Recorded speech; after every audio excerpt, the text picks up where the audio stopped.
Hi there. Okay, so we're going to talk about in this video, how do you forgive your SP and really forgive yourself for creating the version of your SP that kind of sucks.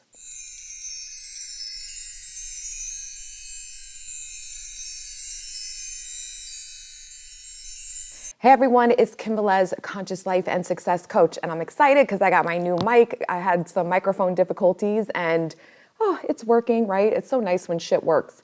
Okay, so before we dive into today's video, because we're going to talk about, really understanding a little bit more about everyone as you pushed out when it comes to creating versions of people in your life, especially your SP, that just is not pleasant or favorable.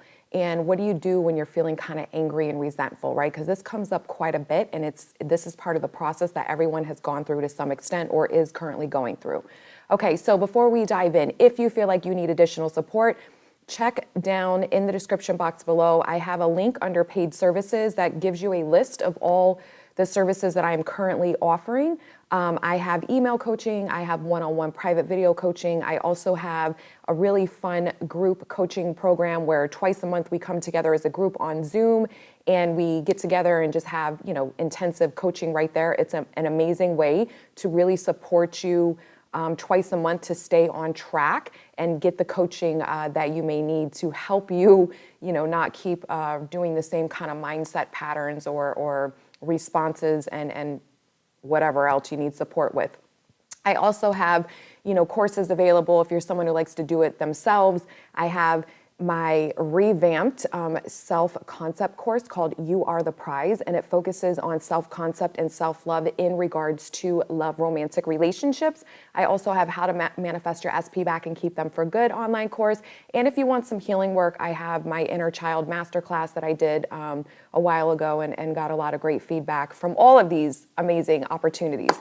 All right, I also have my paid Facebook group too, and I have my free Facebook group if you want more support.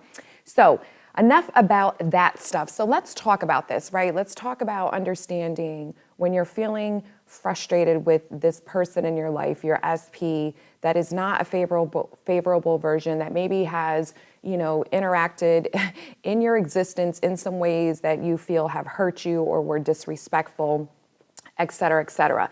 So we're going to look at this a couple of ways, right? We're going to look at this from the perspective of spiritual law, everyone as you pushed out, or the spiritual concept, everyone as you pushed out, because this is always at play and this is why this is happening. So a lot of people, again, understand this concept intellectually, but this is something that, you're not going to get it fully right away because it really goes against the grain of how we've been trained and conditioned since pretty much birth. But, basically it's your inner world. So that means your inner thoughts, subconscious and conscious, are what people reflect back to you. So we have stories all the time and assumptions and beliefs and thoughts and affirmations all the time, 70,000 of them every single day about so many different things. So when you have them about yourself and you have them changing about yourself. Some of you have, really high self-concept when it comes to money, when it comes to love, when it comes to friends, things like that. But then you struggle with your weight, right? You have a low self-concept when it comes to your physical shape. Some of you have a really high self-concept when it comes to money and career, but you have a very low self-concept when you move into the arena of love in your life. So everybody kind of tends to have something that they're not, aware of, and they keep manifesting patterns that they don't necessarily want or they find really fucking unfavorable, right? So we have to understand this. So your self-concept's changing all the time. Like literally you have different self-concepts. Like I know my self-concept is strong as fuck when it comes to coaching, when I used to do therapy, when it comes to helping people, when it comes to anything I set my mind to, I can get, because I just have this natural assumption and belief about myself. I've had it forever, and I've never, when I did doubt it, I always pushed through and said, no, this is who I am, and I became that person, and I've manifested so many experiences in my life that show me evidence of that self-concept. So I don't question it, I don't worry about it, I just know, right? But when it came to my love life, that's the programming that I needed to work on with my self-concept because of my old belief system from childhood and programming that kept manifesting my inner world to shift of how I saw myself in the relationship and how I saw my partner and what I was assuming and affirming in my mind what was actually happening, which I manifested just shitty outcomes left and right, okay? So our self-concept's changing all the time, all day long, in many different roles, whoever we're interacting with. Basically, whatever audience you're in front of, you have a new self-concept. So you need to be aware of that and kind of understand that. Then we have to look at, everyone as you pushed out, part of the inner story not only is your self-concept, but it's how you generally think about things, right? Some people have a very negative mindset when it comes, like pessimistic mindset when it comes to people in general. Some people are like, oh my God, the world is a cold place. People don't care about anyone else, things like that. People are selfish and greedy. So that person, if that's what they believe fundamentally, or they think about whenever they're interacting with people, or just it pops up in their mind, this is what they continue to manifest, experiences where people have to reflect that back to them. Where there's someone else, like I'm a very optimistic person. I know there's a lot of good in the world more than there is bad. And I always focus on the good and affirming, abundance and love and peace, that there really is more of that, because I really do believe that. Because I think if we had more savages going on in this, or living in this world, and there wasn't more love and peace, then it would be, oh my gosh, it would be way worse than what it is. I think overall as humans, we're pretty fucking amazing, and we generally do get along for the most part and care about each other. So that's my belief. So in my reality, that's the experience I have. I very, very rarely, have someone try to come at me in not a nice way. It happens every once in a while, and it's only because I'm online, because again, I'm dealing with tens of thousands, if not more people. I mean, you have a YouTube channel that even if you only have like 20,000 subscribers, there's millions of views. So people are still seeing your shit. People can still comment and say things, right? So you're dealing with a large mass of people. So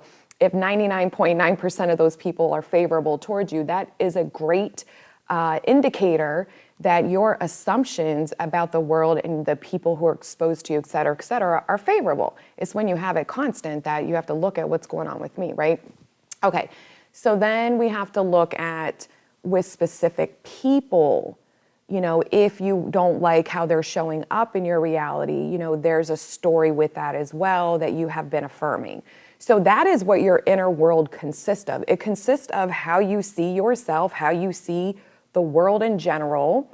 And, it could just be life is hard, and then you're going to have experiences where life is fucking harder for you. It's how you see yourself, the world, and people in it, and generally and specifically. Now, a lot of people really, you guys, you can't be so fucking hyper focused every second of the day worrying about, oh, is this everyone as you pushed out and da-da-da.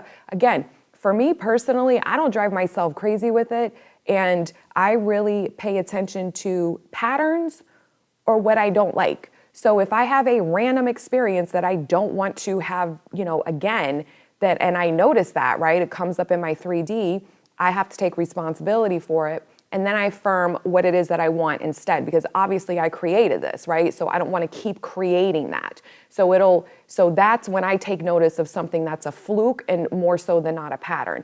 Now, when I look at what is a pattern, is it favorable? Is it not? Usually we focus on the shit that's not favorable because we want to change it. So this is where, again, you're training your mind to change your inner story. Now, you don't need to know what you were affirming or thinking or believing that created that. That's how powerful we are. We don't have to go back and figure it out. You can if you want, but you don't have to. You just have to affirm what it is that you want instead, and you persist in that until it manifests. So we have to look at when we're manifesting the SP, right? And they're coming in being an asshole or just a real crappy version, one we're not liking. A lot of people tend to be angry and want this person to own their shit and change so they can feel better. And here's why that is in a couple ways. One is that person in particular is still in the stage of this process of understanding how powerful we are, and everyone as you pushed out, they're still in the process that they haven't fully integrated that these people, this SP is not separate from them, and the SP conform to the story they were holding.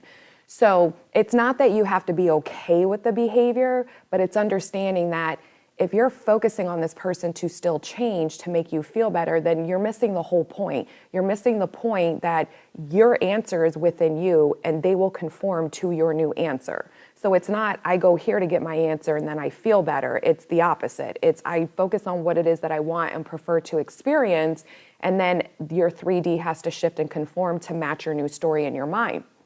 So a lot of people still struggle and react. And, you know, the SP, I just had this come up with a coaching client where the SP came back in and was hot and cold and then was saying some things, and all she kept doing, her manifestations were showing up. He was affirming everything she had been affirming and wanting to reconcile with her and apologizing, but she just kept focusing on what wasn't happening instead and wanting him right in that moment to be fully conformed.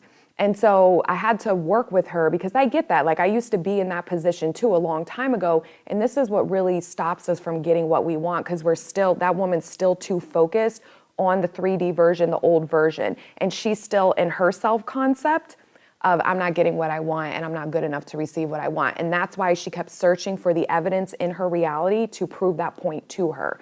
So self-concept work really fucking is important. And you guys know, because I always say this shit to you, right? I'm always like, self-concept, self-concept, self-concept.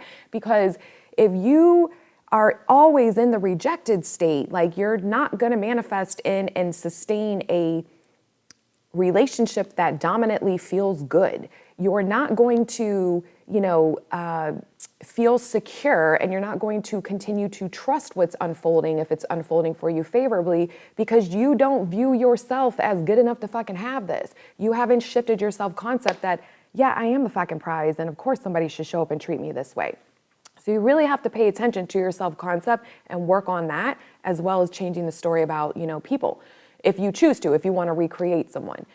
So we have to understand that when we're still attached to the old version of them showing up that isn't what we want, this is where the process and the internal work really has to happen, where you have to, okay, I see you, boo. Not what I'm liking, but I see it. So I'm going to go in my mind and I'm going to focus on what I want instead.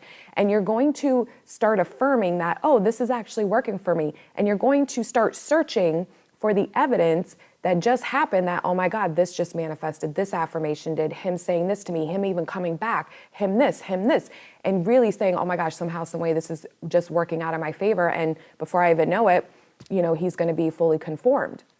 So this is how you want to keep training yourself to turn away from out here and to keep going within your mind and focusing on your self-concept and the concept of them that is favorable for you and that you choose to experience. Now, so when people are angry and resentful, a lot of times it isn't about the SP, because once we know this information, once you're awakened to everyone as you pushed out and you're getting it, even though you don't really fully understand it yet, like, you're still in the stages of kind of unconditioning yourself to subconsciously, seek outward and blame others outside of you, you know intellectually that I created this version, this is my programming that is showing up in this person, right? So when we do that, I know for me in the past, and I've done this before, that's why I'm sharing this with you, to help anyone who may experience this, because 99.9%, probably 100% people have and will. So you really want to look at that when this person's in your reality and they're conforming. What will happen is it's easier to be mad at them. Right? It's easier for us to misplace our anger on someone or something outside of us, because in our mind, well, it's their fault. I can just cut them out and then I don't have to deal with this. But you're going into victim state, because then you're not taking responsibility that I created this, right? So I know for me, whenever I would feel mad or angry at something my SP has done or said, then what I would consciously do and needed to do, because I was really angry at myself. I started finding that it really isn't about him, right? It was me. I was angry at myself that I keep creating this shit, or I created this again, or why the fuck haven't I reprogrammed everything yet to get this shit like fully conformed, right? Like, I would start getting annoyed with myself. So that is not a place that I want to be either, because no one should be in that place, because this is what reprogramming your natural assumptions is all about, is going through this internal transformation process, which is big. It's a beautiful, amazing experience that is empowering you to break a pattern so that you never have to fucking go through this again. Like, how amazing is that, right? So we want to be really gentle and loving with ourselves as we're going through this process. So for me, I have one of my amazing friends who's a fucking coach, and I love her, and she really pointed this out to me, and it really helped me. She was like, you need to forgive yourself. You need to affirm, I forgive myself, Kim Velez. And I've shared this with many clients, like, you need to forgive yourself too, right? And I would go into that and just affirm, I forgive you, Kim, I forgive you, Kim. And then I would affirm for him that I forgive him. I forgive myself for creating that shitty version of him, and I forgive him for being that shitty fucking version, okay? And it really does help because it keeps you on point of not focusing on a behavior or something that happened that you don't want to keep experiencing. It helps you get your internal state into a self-concept that is empowered because you're like taking notice, okay, yeah, I see this and I forgive myself for this. And I forgive him or her for showing up that way because they are only conforming to our story. Now, I tell people, like, you get to choose who you want to do this work with, right? I say that all the time. These SPs are not really special. They're not. They're just humans that are reflecting something back to us. You're choosing, I want to do this internal transformation with that mirror. That's what you're doing. You got 100 mirrors up here and you're picking this one that you want to show you your reflection so you can keep overcoming and breaking these patterns and reprogramming yourself. So again, you're unstoppable and you one day this is dissolved for you and you don't have to go through this shitty experience anymore. So this is how I want you to start looking at it, because this is what everyone is you pushed out. It's just your internal story. And some of it you're not aware of, guys. So this is why you have to test things and try things out and always focus on self-concept. You need to change the story about your SP, whether you want to go general or about this person, because I'm going to tell you right now from my own experience multiple times and every fucking person I work with, it is a very different process to live in your mind when your person is not in your reality. That to me is fucking easier because there's no mirror in your face showing you, daily what your truth really is. So until that mirror is showing in your face, you can only do so much work. So you need the mirrors in your life to really help you see the reflection, right? To help you see where the programming still is. And you just keep persisting until that beautiful mirror reflects back, pretty much dominantly what it is that you desire. And it's consistent, right? And that's what this whole game is about. This is why persistence is the key. So when you feel yourself, angry, when you feel yourself resenting the SP, go within, watch this video again, remind yourself about everyone as you pushed out. They're only conforming. They're going to conform favorably and unfavorably. They're conforming to the story that you're holding dominantly about who they are, how you see yourself, and how you believe they see you, right? So your work is to go within and do the internal programming. And if you find yourself constantly reacting to the 3D, then you'll check off in your mind a little bit like, okay, this is me and the old version of me that is rejected and not wanted, right? Which is why I'm focused on the evidence in my 3D that supports that. And this is me being attached to the 3D still, not trusting the power within here, and falsely still believing and under the impression that this person needs to change to make me feel better. And it's about you conforming your story first so that they can follow, because the 3D follows your 4D mind. So this is where all the work happens. This is where the transformation happens in this power right here that we've been granted to shape and mold your world to your liking. So this is really important because, being resentful and angry is not healthy for us. It causes tremendous amounts of disease, stagnation in life, and just a really lot of mental health issues and other things if someone's like chronically that way. And you really want to understand this game too is about your inner peace and your mental well-being. And when you start empowering yourself to your continued truth and knowledge and awareness of how powerful you are, especially in regards to everyone as you pushed out, and you start recognizing when you're attached to the 3D version and you're focusing on what you're not getting rather than what you are getting from them, and you're not taking ownership for I'm the one that's creating this, so I just have to go within me and keep focusing on my new story of me and my new story of them, right? And persisting in that until they start reflecting that back. You know, it's not about them, it's about you. It's always, always, always about you. So I hope you found this video helpful. Please like, share, and subscribe if you did, and I'll see you in the next one. Bye.